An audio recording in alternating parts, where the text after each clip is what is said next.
Hey, what's going on, everyone? Geoff Mosher from the Inside the Birds podcast here with another Inside the Birds Minute. Right here sitting in the studios of 97.3 ESPN. And Adam Schefter reported a couple of minutes ago that the Eagles are going to release Nigel Bradham, the linebacker, who's been with the team for a couple of years, was part of the Super Bowl run.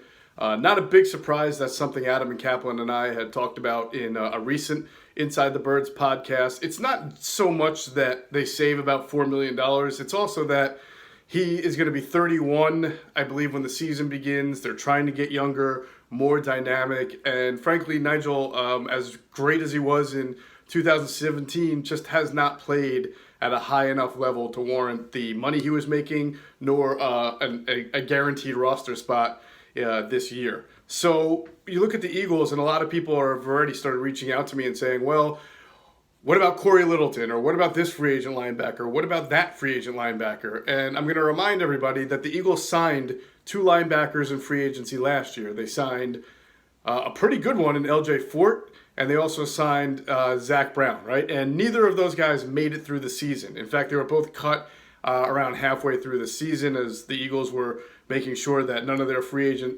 signings kind of interfered with their comp pick formula.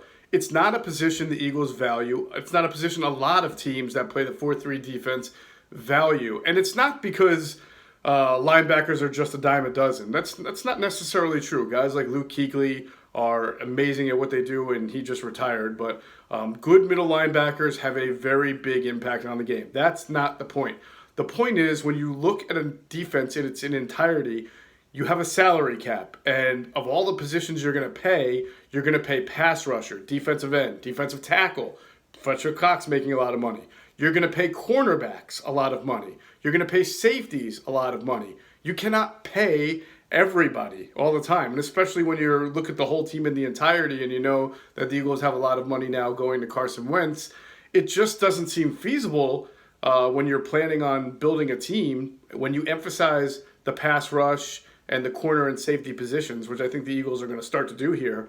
The money's not going to be available to get yourself that big-time middle linebacker, and there aren't that many great three-down linebackers that you're going to get through free agency anyway. So that leads me to my next point. This is the position the Eagles have to draft and develop. They haven't really used a high pick on a linebacker since maybe, I guess, Michael Kendricks in the second round about, what was that, the 2011 draft, 12 draft? I have to go back and look it up. But the bottom line is maybe that's even 2010 now that I think about it. But because it's not a position they put a ton of value into, they haven't also drafted it high. And that, to me, is an area where I think that they can improve. They have to draft and develop their new wave of linebackers. So you look at their situation now. They still have Nate Gary, who's not terrible. He's not great, but he serves a purpose.